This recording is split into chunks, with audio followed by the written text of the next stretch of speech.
Welcome, everyone. Good afternoon. Good afternoon. My name is Julie Wong. I am the Senior Manager of Education and Community Programs at the Alzheimer's Society of Toronto. I'd like to welcome you to our Advances in Dementia Research webinar series that is presented by the Toronto Dementia Research Alliance in partnership with the Alzheimer's Society of Toronto. This series discusses recent updates in dementia research and highlights relevant dementia research studies that are occurring across Toronto. A little bit of housekeeping just for your knowledge. I have placed everyone on mute, and I will ask that you do stay on mute until the end of the presentation, after which you can unmute and ask your questions and type your questions in the chat. If throughout the presentation you do have questions, please feel free to write them in the chat window, and we will get to as many as we can by the end of the webinar. I also wanted to let you know that this webinar is being recorded. Once the recording is finished, it will be placed both on the Alzheimer's Society of Toronto's YouTube channel with the rest of the TDRA webinar series, as well as on the TDRA website. So it usually takes about a few days. We want to make sure we do any post editing, that we make sure that people's faces and names aren't showing. So I will also ask that you refrain from sharing your private information in the chat as well.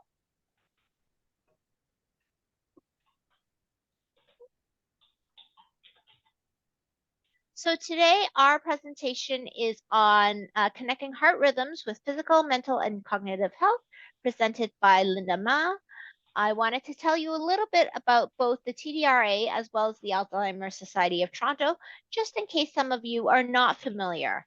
So the Alzheimer's Society of Toronto is one of 20 plus local chapters in Ontario that is responsible for providing education, information, and support to people living with dementia, their care partners, which might be family, friends,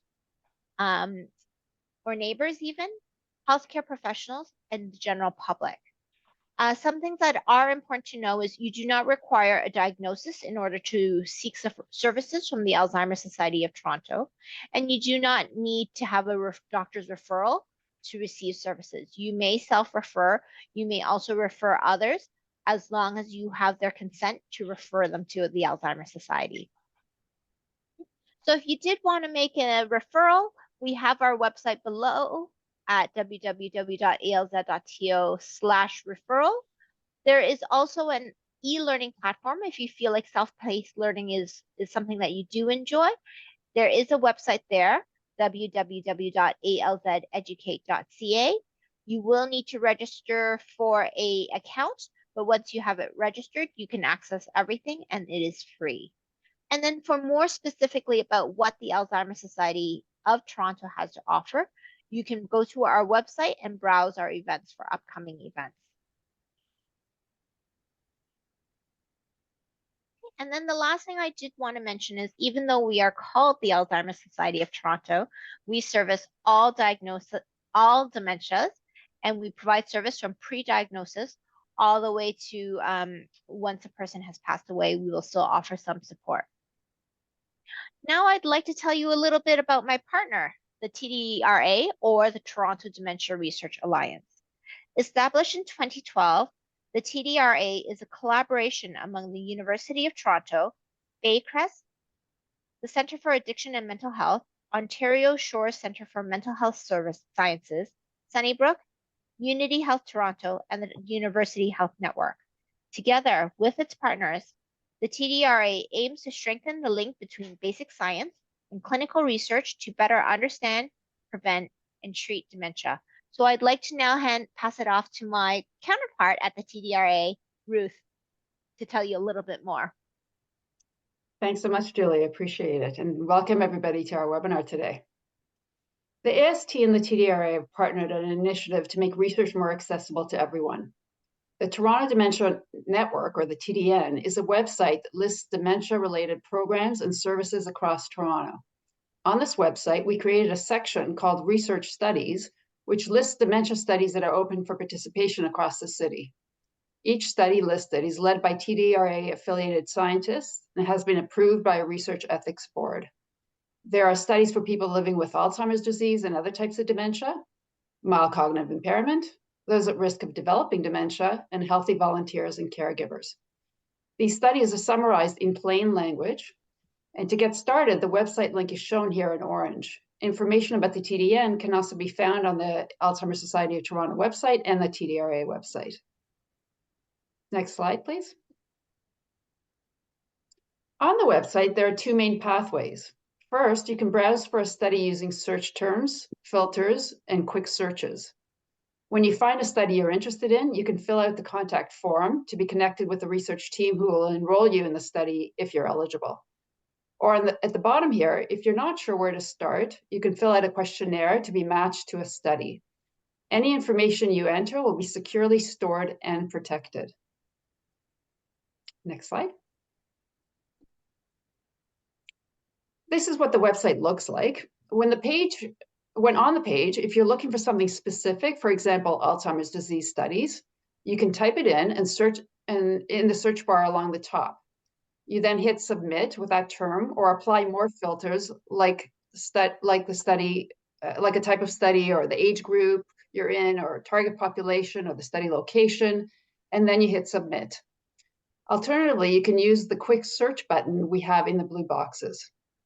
If you'd rather fill out a questionnaire to be matched to a study, then you click the Match Me to a Study quick search box, or scroll to the bottom of the page, and you'll see this orange box that says, "Can't find a study you're interested in," which will also take you to the questionnaire.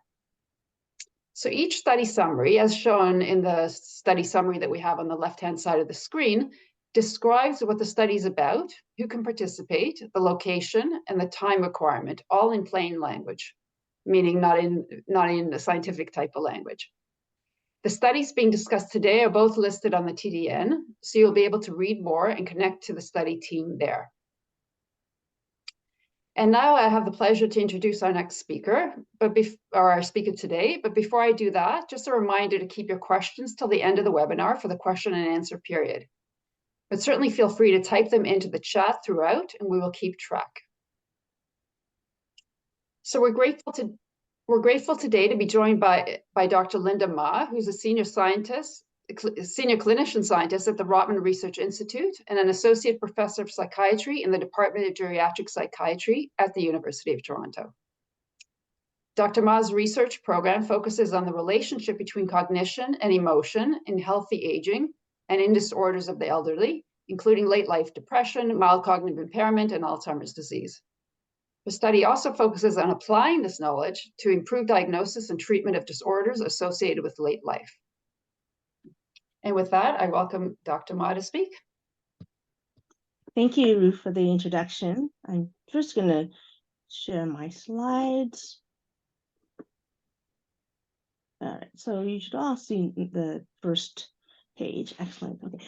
Good afternoon, everyone. Thank you for joining us. And I'd like to thank again the Alzheimer's Society of Toronto and TDRA for inviting me to speak with you today. I'm going to be talking about how heart rhythms are connected with physical, mental, and cognitive health, or what the heart can tell us about the brain. This is another talk. So I'm going to begin by talking about what do we mean by heart rate variability, or HRV, and how do we measure it? And then I'm going to move on to talking about what can HRV tell us about our physical, cognitive, and mental health, and how can we alter our resting state HRV? And then I'm going to finish by talking about some of the studies we're doing now, looking at HRV and how it relates to brain health, and talk about how you could be involved in our research if you're interested. So let's begin with that. What do I mean by heart rate variability? I'm first going to start by talking about what is heart rate. I think everyone knows what it is, but just to review, because sometimes there's a lot of confusion about heart rate versus heart rate variability. So heart rate, you know, is the number of beats, your heart beats per minute. It's also called your pulse. you could take your pulse. There's a picture here. You've probably done this before. There's an artery that runs just under your thumb. And if you put your 2 fingers on your wrist, just under your thumb, you should feel a pulse.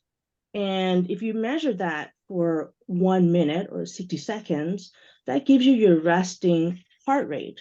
And it could be, normally it's anywhere from 60 to 100. If you're a little more tense and stressed, like when you're giving a talk, it might be a little higher than your normal resting state, but that's the range of normal. So that's heart rate. And some of you may already be using some of these devices, so Fitbit or Apple Watch. So heart rate can be measured pretty reliably using these devices. All it's doing is feeling the same pulse that you can detect when you put your fingers on your wrist and counting how many times there are pulses within a certain time frame. So that's heart rate. But that is not the same thing. When we say heart rate variability, that's something different. So what do we mean by that? I'm first going to show you this. So any of you who are musicians, especially if you play the piano, you might know what this thing is, the metronome. And I had actually an action image that would move back and forth, but it stalls. So just imagine this thing ticking back and forth. And the goal of the metronome is to ensure that the person playing the set of music is playing exactly on time. So you're playing a Bach sonata, that you're playing exactly on the beat and not off. Otherwise, your teacher will get upset. 72 beats per minute is an average heart rate. And so my question is then, trying to advance to the next thing. Okay, good. So I'm going to ask you a question. Which statement is true? Do you think that a healthy heart is like a metronome, or is a healthy heart, does a healthy heart have variability or fluctuations in the timing of each consecutive heartbeat? So you have a 50% chance of getting it right. Most people who are good at taking tests, you always choose the longest response, right? So a healthy heart is something that has variability or fluctuations in the timing of each consecutive heartbeat. I know that's a lot of jargon, so I'm going to try to unpack that for you and talk about a little more what that means. So the answer is B. So heart rate variability means there's some fluctuation in the timing of each consecutive heartbeat, or you can think of it as fluctuations in the time interval between adjacent heartbeats, so between each pulse. And so it's important to just remember that HRV, or heart rate variability, is not the same as heart rate, which I told you earlier is just the number of beats per minute. And I think the confusion is that this term includes heart rate. So let's talk a little more. Some of you may have seen this before. If you've ever gone to your doctor's office and your doctor wants to check how healthy is your heart, how are the rhythms. I'm showing you a picture of the heart below. There's some chambers in the heart, atrium and ventricle. They collect blood and pump out blood to the rest of your body. And an electrocardiogram, or EKG, sometimes it's called ECG, they're both the same. Electrocardiogram measures your heart rhythms. So each of these peaks here, and you may have seen one before in your doctor's office, represents a pulse. So just the way you could feel your pulse on your wrist, this is a heartbeat or a pulse. Here's another heartbeat or pulse, another beat, another beat. And these shapes that you see are actually an indication of what chambers in your heart are contracting or relaxing. And I don't think you need to know any more than that, but that's what all these shapes and bumps are. It's about each of these chambers contracting, relaxing to pump blood to the rest of your body. And I'm showing you this because, and it turns out these little shapes and bumps have letters. I don't know why they call these things these, but this is P, this is Q, this big peak here is called R. That's going to be important. And then there's a lower S wave and T wave. So each of these peaks here are R waves. And what I want to say is that when we want to measure HRV, we're looking at the distance in time between these peaks, R to R. Okay, so for example, we could And you can literally measure this on a printout of an EKG if your doctor's done it in your office. And that's how they used to do it. Just take a ruler, measure this distance. Each of these little grids represents some time. And so let's say the first distance between the first R to R interval is 1101 milliseconds. And then maybe the next one is 983 milliseconds, which is just under a second. And maybe you measure the next R to R interval, and that gives us 1075 milliseconds. I'm just making this up. But you can see, even though you may feel that your pulse is right like a metronome, there's actually a little bit of variability. It's not very much because this is milliseconds. That's 1,000 of a second, very, very tiny. But the point is that there is a little bit of variability in the pulse that we can measure when we do an EKG like this. You're probably wondering, what's the normal range for HRV? I talked about a normal range for heart rate. The answer is that there's no normal range. Why is that? Well, first of all, in general, higher HRV, so more variability in that R to R interval reflects better health than lower. So you want to have a little variability, differences in time interval R to R over the EKG strip. The reason there aren't norms is that there's a lot of variability, and I'm using that word a lot, but there's a lot of differences between people, and even in one person, there's a lot of differences in your own HRV for different factors. And we also don't fully understand the relationship between HRV and brain health. I think one day when we do understand it better, there might be some norms that are saying, here's where you want to be with your HRV. But right now, there is no normal range for HRV. We only know that higher HRV tends to be better than lower. HRV, it's important to know, is affected by things that we can't even control. So one of them is genetics. So when they do studies looking at twins, so identical twins, that the heritability of HRV is as high as 70%. So that's pretty high. So it means that there's not much you can do about your gene. So part of it is controlled by genetics. And another factor is just being born male or female. So if you are male until the age of 50, there tends to be higher HRV in men compared to women. At age 50, something changes and there are no differences anymore between men and women. I would guess it's related to menopause. That's another really interesting area to look at. But something obviously is happening at age 50 where men and women now have the same levels of HRV. But before that, males have higher HRV. And some people think this is why women are at higher risk for things like depression. So later on, I'll talk about how low HRV is linked to depression, for example. And then the last thing that we have no control over is just time. So circadian rhythms, people probably have heard about. So the idea that there's some changes in your body rhythms over the course of the day. Some of you may have heard of cortisol. Cortisol is a stress hormone, and it's released when people are under stress. And HRV kind of follows the same course as cortisol. So if you measure HRV in the morning, for example, at 8 a.m., it's actually the highest. And then if you measure it 12 hours later at 8 p.m., it's the lowest point. So the point is that even in one person, your HRV is going to vary over the course of the day just due to these circadian rhythms. And we have no control over time. Now you might be asking, how do we measure HRV? I showed you an EKG strip. That was in the olden days. We used to print out the electrocardiogram and take a ruler. Nowadays, we try not to do that. One method is this. So you might have had this in your doctor's office. So if you've ever been concerned about your heart rhythms, maybe your doctor has had you wear a Holter monitor for 24 hours. Sometimes it's longer. It could be even 72 hours to see if your heart rhythm is irregular in any way. So a 24-hour Holter monitor is actually the gold standard to look at EKG. You really need, because of the change over time, your changes during sleep, to get a really good measure of what your overall HRV is, you really need to get ideally a 24-hour Holter monitor. So that's our gold standard.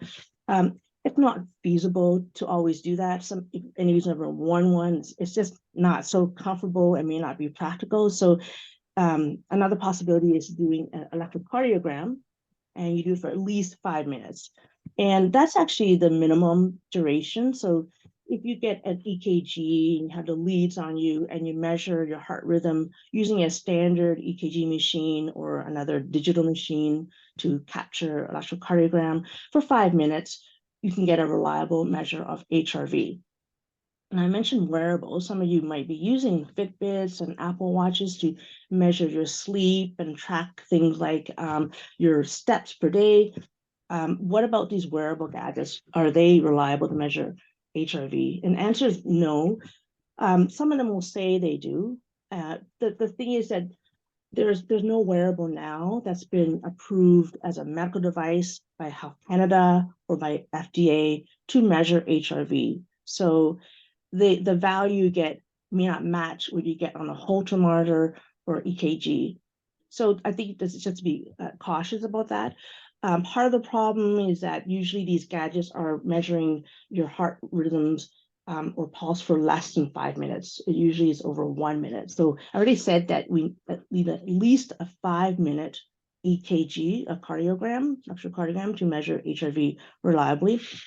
And I think the other problem is that when you wear your gadget, usually people are moving around, and if you move, it can affect HRV. So there can be a lot of what we call artifact or noise. So I think these could be useful to look at overall patterns, how you're doing today compared to tomorrow, or what last month compared to next month, but it's probably not reliable to give you the actual HRV value if that's what you care about. So just some caution about wearable gadgets. So now I'm going to move on to talking about what can HRV tell us about our physical, cognitive, and mental health, and importantly, how can we change our resting state HRV?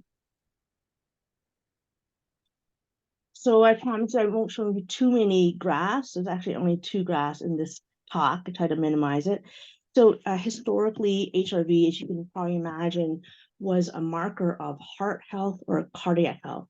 And so what they found was that when they measured HRV using a standard electrocardiogram in people who had a heart attack, or we call it myocardial infarction, that if you measure it, that people who had higher HRV did better after a heart attack, meaning so they had better recovery, meaning they were more likely to survive and they were less likely to have a future heart attack. So a lot of the research on HRV was really looking at how it related to cardiac health and how it predicted better outcomes after a heart attack. And you might be wondering, but how is it linked to brain health? This is probably the most complex slide, and I think if you don't understand it, it's okay, because a lot of researchers and physicians probably don't understand it, but I'll walk you through it in case this is something I've you. And I think you just need to understand it conceptually, really. So what I'm saying to you is that heart muscle is an involuntary muscle, and because it's involuntary muscle, it's regulated or controlled by what we call the autonomic nervous system. So as compared to voluntary muscle. So that would be, if you just squeeze your fist tight, you're squeezing your muscles in your hand, and maybe if you make a bicep, you can control your skeletal muscles. Those are the muscles in your arms and legs. You can make them contract, you can make them relax, but you can't make your heart muscle contract or relax. It's regulated by this system, autonomic nervous system. Other parts of the body you can't control, our bladder, you can't control the bladder muscle or other areas like that. So that's what's meant by involuntary. So what do we mean by autonomic nervous system? Maybe you remember this from grade 12 biology, or if you did an undergraduate degree in biology, you might remember this. It's a system in our bodies that controls 2 other systems. So let's look just on the right. So there's a sympathetic branch of the autonomic nervous system. And this is the part of the brain that springs into action when you are in danger. So if you imagine right now, if a bear appeared in your living room, your body would react to that. So your sympathetic nervous system would go into action, your heartbeat would increase, you might get muscle tense, ready to fight or run away. You might notice your breathing increases, maybe sweating. So that's the sympathetic nervous system. And oops. And that is called, you probably remember this from high school, fight or flight response. So when you're being threatened, when you're in danger, either you're going to fight whatever's threatening you, or you're going to run away. That's in contrast to the parasympathetic nervous system on the left in green. Okay, and that's called the rest and digest system. So here this system is active when you're doing things like right now, you're listening to a talk. Hopefully you're not too anxious and your sympathetic system isn't active right now. Eating is a function of the parasympathetic nervous system. Going to the washroom, sleeping. So all these things your body does at rest, that is governed by the parasympathetic nervous system. It causes a reduction in heart rate. Okay, so what I'm telling you is that your heart rate is controlled by these two branches. The sympathetic nervous system increases your heart rate, and the parasympathetic decreases it. So you can see as the systems get turned on or off, this is how your heart rate can be increased or decreased. Okay, so I hope that's kind of clear. I'm going to talk a little more about that. I think this is an important point, that if you have high HRV, it reflects greater overall parasympathetic activity. That was the green side over here, your rest and digest system. Okay.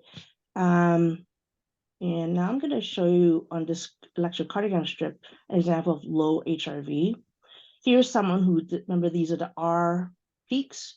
So the R interval, for each interval, it's 1 second exactly, or 1,000 megaseconds. So this is a low variability because it's always the same time between these RR intervals.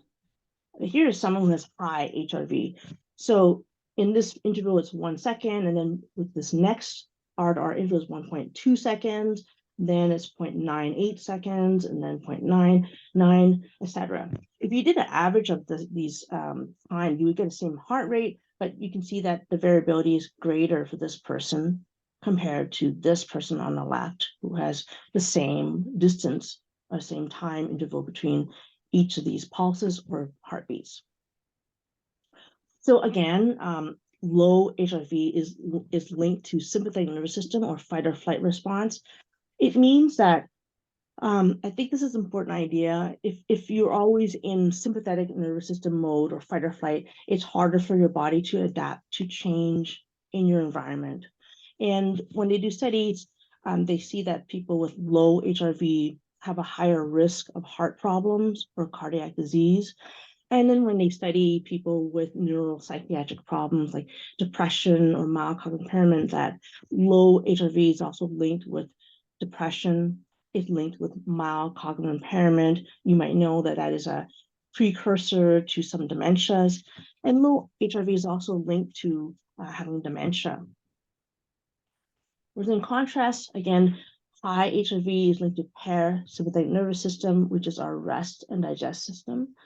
And in general, it's good to be in this state. It means that your body is more adaptable to change. It means that you're more able to respond to whatever's going on in the environment. There's people with high HRV are at lower risk for heart problems or cardiac disease. They're better able to regulate emotions, so better able to regulate things like being frustrated or angry or sad. And some more recent studies show that if you have high HRV, it seems to be linked to better executive function. And by that, we mean ability to multitask. So if you've ever had to make a complex meal that includes a salad, a dessert, and maybe 2 main courses, and you have to juggle everything in the kitchen, that's multitasking. That's an example of executive function. So that's linked to high HRV. And just to illustrate one more time for you. So low HRV is linked to more sympathetic activity in the brain. And I'm showing teeter-totter. This is someone who has low HRV and more fight or flight system on board, whereas someone who has high HRV Again, it's a little more parasympathetic nervous system activity. And really, what happened, the reason this shown as a kind of teeter-totter is that these systems are dynamic. They're always changing up or down. And the point really is that, as I said before, and I'll say it again because it's an important idea, it's better to be in a state of parasympathetic activity and having high HRV because your body's better able to make these fine adjustments as needed to deal with threat if needed and to calm down right away when not needed. Okay, so I hope that was clear. If not, don't worry about it. Most physicians don't understand this either. Okay, so here's another important idea. Maybe you're wondering, so how can you increase your resting state HRV? And when I say resting state, I mean overall, over the course of the day. And remember, I told you that HRV, it fluctuates over the course of the day. So your overall HRV. So what can you do? One thing is to engage in regular physical activity. So you probably already know really well that Health Canada guidelines are every adult should be doing at least 150 minutes, 150 minutes of exercise per week. And that's moderate to vigorous exercise. That's about 21 minutes a day of exercise. You don't have to do it all at once. You can do 10 minutes in the morning and then 10 minutes in the evening or 12 minutes in the evening to get your 21 minutes per day. What's moderate to vigorous? People often ask that. If you can imagine, you're walking towards a bus stop and you see the bus stop is about to arrive. You don't want to break into a run because maybe you're wearing heels or you can't run. And so you just walk really briskly to get to the bus stop. So that's the patient one. It's a power walk to not miss the bus, but not a run. So that's moderate to vigorous. Okay. If you do too much exercise, it actually lowers HRV. So it's important not to overdo it. The second thing that seems to be important is just to manage stress better. So all of us have stress in our lives. That's a whole talk in itself, but just so you know that when people are stressed, they do tend to decrease HRV. And so this is why we think if you can manage stress by doing things like limiting your obligations, saying no when needed, breaks, exercise is a great stress reliever, things like meditation. So managing stress is a really good way to increase HRV. And then finally, just breathing better. So taking slower breaths, taking longer exhales. If you've ever done yoga, you might notice in yoga, they always say, breathe it all out. And you might do those sounds, right? So I want to talk about it a little bit more because this is actually a pretty quick intervention to do when you feel tense. So, right. Okay. So let me go back a bit. Some of you may not even know when you're tense, but just to review that, some people are very aware, others are not. But if you feel that your muscles are tight, you feel kind of constricted, maybe your insides feel all twisted, maybe you feel even a bit nauseous, you have to go to the bathroom. Maybe you notice your heart beating quickly, you're having trouble breathing, or you're breathing quickly. That is stress. That's a sympathetic nervous system response. So when that happens, you can try what we call rectangle breathing. If you've ever done behavioral relaxation therapies, maybe you've heard about this. So the idea here is you imagine this rectangle. A rectangle has two sides that are longer and then some shorter sides. And what you do is that you try to imagine this, and you can try it now as you're listening. You try to imagine this rectangle, and on the left side is the short side. So you breathe in, and then you imagine long side and breathe out. And then the short side, you breathe in, and then you breathe out.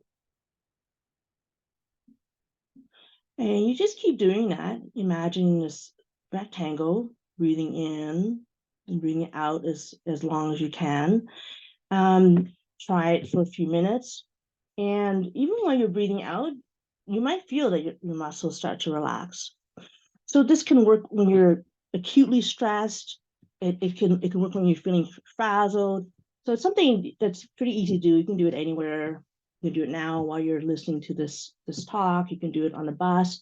You can do it while you're waiting for the red light to change and you're in a hurry to get somewhere. You can do it if you've had a bad day. So I would encourage you to try it. So finally, I'm going to launch into talking about some of the studies that Ruth alluded to about where we're looking at HRV and how it relates to brain health. So I know this is a busy slide, but I'm going to walk through this. So we are trying to, I told you earlier that we don't completely understand how HRV is linked to brain health. And so this study is designed to look at that. We are going to be measuring HRV using this device. It's a BioPack. It's really just a high-tech way to get a digital electrocardiogram. So we don't have to put so many leads on people. We don't need to get a paper printout. We get a measurement that we can then pull out the HRV values. So people will get HRV measure using this. We are doing a neuropsychological assessment, meaning we are doing a standard clinical battery where we look at memory, language, executive function. I told you that's multitasking ability, visual spatial skills, and I might be missing one thing: language, memory, attention, executive function. I think that's it. And then we'll also ask people to just rate things like mood and anxiety. And then we're trying to see, first of all, whether some HRV metrics, there's many different ways actually to characterize HRV, and I think it's too much detail for the seminar, but we were trying to see which metric will predict or correlate with cognitive performance on a neuropsychological test and also with mood measures. We're recruiting people who are at least 60 and different groups. So you could be someone who's healthy, you don't have any memory concerns, but you're interested in this area, and we would love to have you be involved. If you have a diagnosis of mild cognitive impairment or you know someone, so again, that is a precursor to Alzheimer's. It means that the person has some impairment in memory or another thinking area, but it's not dementia. So we're trying to study these people. And then also the third group are people who've had depression in the past, but who are not currently depressed.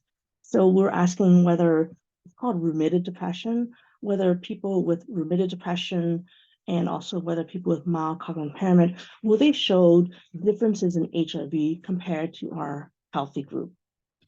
We expect that HRV may be lower in people in these two patient groups compared to healthy. That's one of our hypotheses. There's either 1 to 4 visits. There's a 1 visit study where we call it IBEX short. So IBEX is investigating the brain health connection. We're using actually an Apple Watch to measure HRV. It's not as good as its BioPack, but we know some people can't attend for visits. And so it's a much shorter study where we're measuring HRV using an Apple Watch, and we do a much briefer cognitive assessment. And we're still trying to link HRV with these cognitive measures and with mood and anxiety. The 4 visits would include all these things: a medical assessment, a complete neuropsych assessment, which would be very similar to what you would receive if you went to see a clinical neuropsychologist. And then there are these mood anxiety scales and measurement of HRV using this BioPack device. The only exclusion is atrial fibrillation. So some of you might know this, that it's a arrhythmia.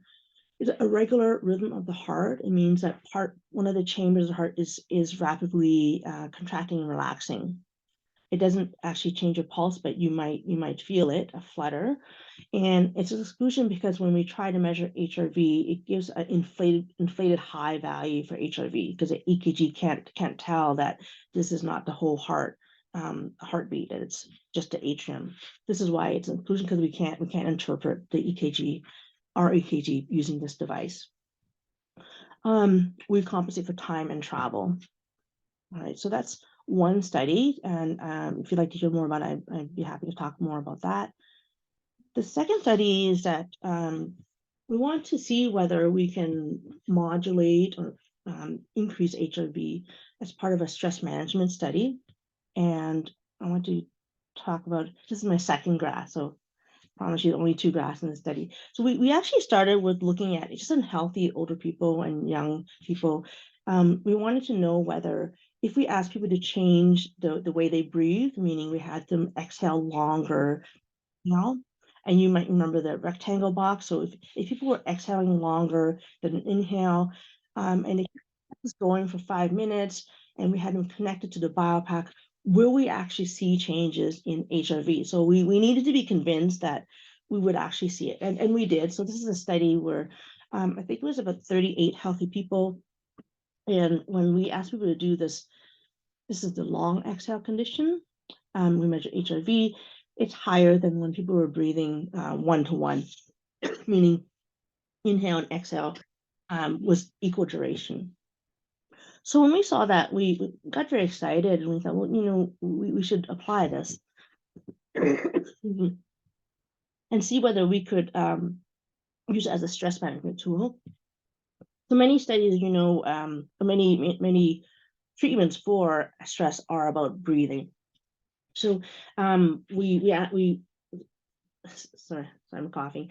The minimum age is 65. We are recruiting people who are identified as having high stress without a major psychiatric condition that you should be treated for. So we wouldn't want to take away your treatment. So if there's depression, which can often accompany stress, we would want you to get treated for depression with your doctor or your therapist. This is why we wrote no major psychiatric condition that requires treatment. But there are plenty of people out there walking around with high stress who don't have a psychiatric condition, but are definitely stressed. We train you to perform the breathing exercises that then we'd like you to do them at home. So the only on-site visits are to come to do the breathing training. We also will measure HRV, again, using the BioPAC. We measure things like stress and mood. We ask you to go home and try these exercises every day for 8 weeks. We have a reminder call to make sure you're on track in case you have any questions. If you need retraining, we do that. And then the plan is to have you come back after 8 weeks and we measure again HRV, stress, and mood following 8 weeks of this breathing intervention. And again, we compensate for any time and travel to Baycrest. Okay, so that brings me almost to the end. So the take-home point. So I said a lot of things today, and here's what I think is important to take away. I think it's important to understand that heart rate variability is an indicator of both heart and brain health, that higher HRV is linked to better health, that there's some factors that we can't control that are related to HRV. I said that there's genetics, being male or female, and a time of day. However, we do know that we can increase HRV by engaging in regular physical activity, learning to manage stress, and also breathing better. So I showed you our study where we had people just do long exhales, and even after only 5 minutes, they had an increase in HRV. So this is a little exercise that I encourage you to try and just see if it works for you. It's pretty non-invasive and benign. That's why I encourage it. Great. So thank you for listening. If you'd like to learn more about studies or participate, please contact us. And you can also get us to the TDR website, but if you want more information, this is an email, preventad@research.baycrest.org. And this is the phone number. You could leave a message with your name and number, and we will call you back. Thank you for listening. Thank you so much, Dr. Ma. That was very interesting. I am just going to stop the recording now, just in case questions come up and everyone can review the questions, because sometimes questions can get quite specific. So I will stop that now.